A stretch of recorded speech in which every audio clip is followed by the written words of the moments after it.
And it's time now, if you want to get to holding God's word in your hand, it is time to become critically aware of all the thoughts that run through your mind, and even those things that you think you're not even paying attention to.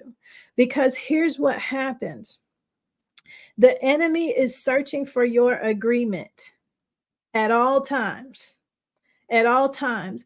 How many of y'all have ever been in a space where something negative seems to have happened? All right. And this that one thing spirals into 15 other bad things. Okay, right. I think about how I look at our thought process almost like this compounding effect, these lenses that we continue to look through. So one negative thing happens, and now the next time we encounter anything, we see it through the lens of that negativity. And so our next event is colored by what happened before.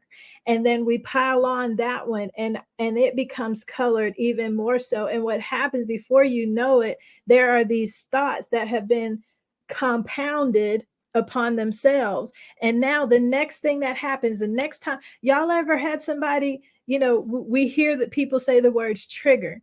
You ever had somebody that triggered you with, they just said one thing, they didn't even mean anything by it, but because of what you had already been meditating on, it threw you off. It made you go off, right? And it didn't have anything to do with them. That is where the enemy gets us to this place of agreement with his word, with what he says about it. That agreement, y'all, if we are not careful, if that becomes a place that you dwell, then that's how the enemy has his open door to oppress. Okay. And when I say oppress, that means he comes to sit on your shoulders. He comes to hold on to you from the back, right? And make you feel heavy, and make you feel weighted, and make you feel anxious, and make you feel worried and frustrated. All of that is a part of what happens through meditation. So the Bible gives us some very clear instructions. What should I be meditating on? Okay.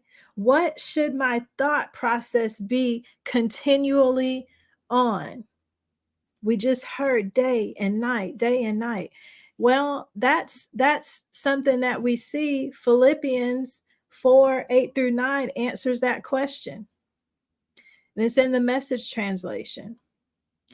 And it says this: summing it all up, friends, I'd say you'll do best by filling your minds and meditating on things true, noble, reputable, authentic, compelling, gracious, the best, not the worst, the beautiful, not the ugly, things to praise, things to curse. No, excuse me, not things to curse.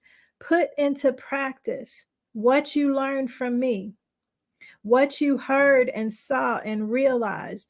Do that. And God, who makes everything work together, will work you into his most excellent harmonies. He's saying that, listen, if you want to see things come out in the way that you want to see them come out, you have to be meditating on the right things.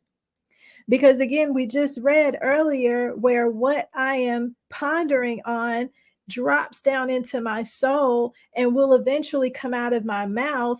And if it's coming out of my mouth, then it is being created. You see? So this meditative process is important because it is what decides what's going to be coming into my soul and out of my mouth.